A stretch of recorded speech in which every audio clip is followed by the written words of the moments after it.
May 6, 2023, and I hate that I'm gonna do this, but I said that I would, and I keep my promises despite the fact of how I'm feeling, despite the fact that how everything's coming into clarity now.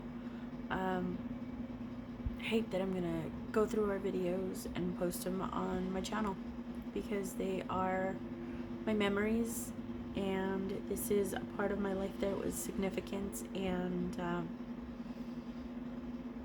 significant to me, and I am going to go ahead and post those videos because I never got time. We were always together and doing things, never got time to do it. So wearing my ring still, but now I'm wearing it back on the other hand, over here with the other ring. No longer gonna put it on the other side.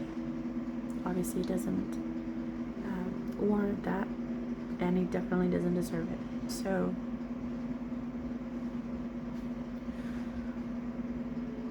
this has a lot to do with his mental health and how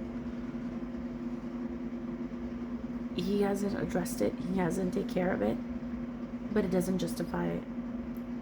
Thank you to the professionals that I've been talking to. His behavior is not justified. I actually found in his search evidence that points to the fact that he was planning this. This was premeditated, and instead of actually talking to me about things, he was just playing with it in his mind. He is a lot more like his mother than he cares to admit. Immature, and I mean, you're middle-aged and have never had a real relationship, and you came into this one thinking, oh, why not, you know, she's awesome, and realized it's a lot of work. It's a lot of work to be in a relationship. You got to be real, you got to communicate, you got to be open, you've got to put in your 100%, and he wasn't willing to do that. He wanted to have fun, and the times that he was having fun, he loved me. But when it got real and stuff, like, that's the kind of stuff that started making him feel like, oh, you know, maybe he's not cut out for this. He can't be the man that he needs me to be. So that's all bullshit. I never demanded anything of him. And in terms of our relationship, we got along so well that there wasn't anything that we couldn't get through. But it takes two people, and it takes two people that want to be in a relationship. And he just wanted his bachelor's life again. That's what he wanted. Wanted to be a bachelor again. That's why he did all of this callously, the way he did. His mental health, definitely his bipolarism definitely played a hand in this. I think aside from being bipolar, he might be a sociopath because of how coldly and how unregistered his emotions were through all of this, no matter how much my heart was breaking, and it's like he had no emotions about it. At one point, he had the audacity to look at me and say that maybe I'll write a lyrical poetry about him, about this. And it took me back a second, like, is this a joke to you? That you're breaking my heart? Because you know that my lyrical poetry is mostly about my heart breaks. It's mostly about the hurt that I'm expressing artistically. And here you are, kind of proud, to, you know, egotistical to say, maybe you'll make a lyrical poetry about me. What a shameless man. What a poor excuse for a human being. And then he has the audacity to send me a message to say, hope you're doing okay. No, motherfucker, I'm not doing okay.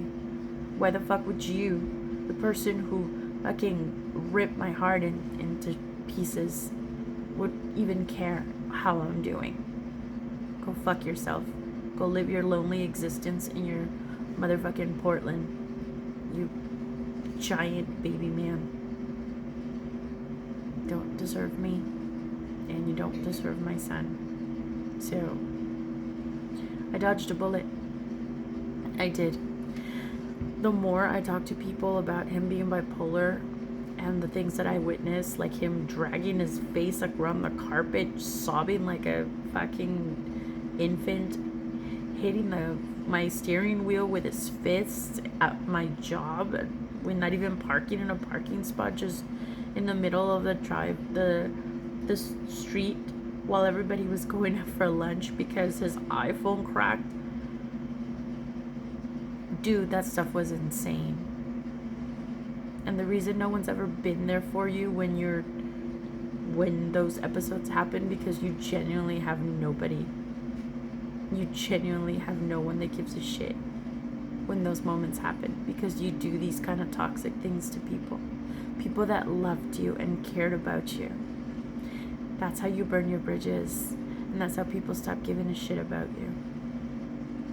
So next time you go and have to drag your face because the world is bitch slapping you because you're being a little bitch, remember that you used to have a really awesome fiance who loved and cared about you and was willing to hold your hand through your storms, and a little boy who was going to grow up to love you, and already did.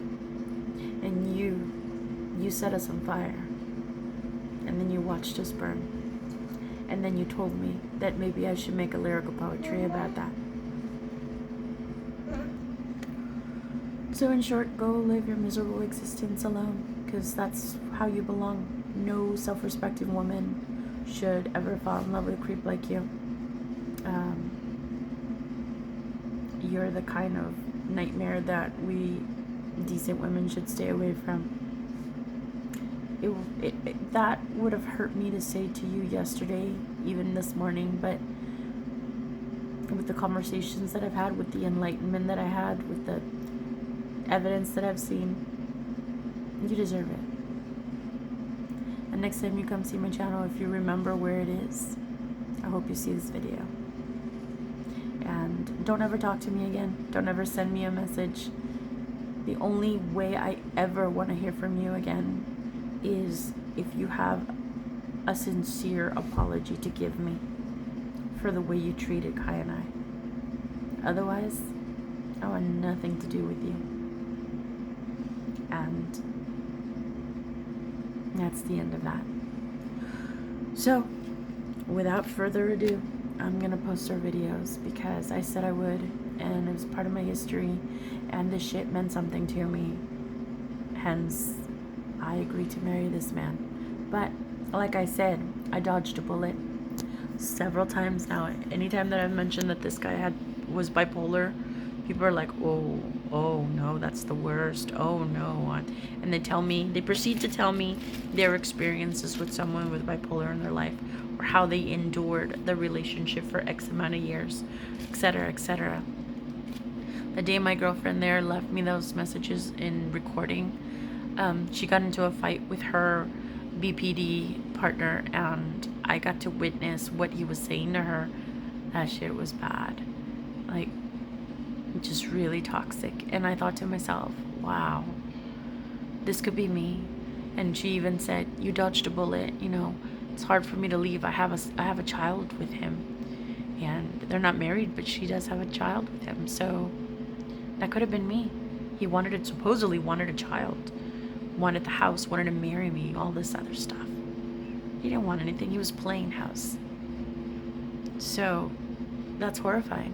I remember him telling me one time that he wouldn't marry somebody just because he knocked them up. I'm like, hello, if you have sex with somebody, isn't it because you have feelings for that person? Isn't it because you have some kind of connection? Or are you just having meaningless sex, casual sex with all your fucking dating apps that that you can get, being as strange as you are, and you're just having unprotected sex? I don't know. I'm severely disappointed in you. Severely. On so many levels. But I dodged a bullet. I think divine intervention was like, no, honey. We're not gonna... You've done so much soul work. You're You've grown so much. You deserve a real man. This one's not it. This one's gonna drag you through the mud with his fucking issues, mental health issues that he refuses to acknowledge and he refuses to be accountable for. His own mother says it, and I agree.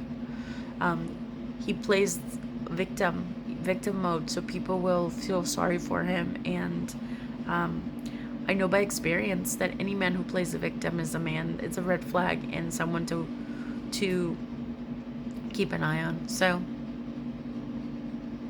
my perspective of him is changing, and so is what I felt about for him. I still have healing to do.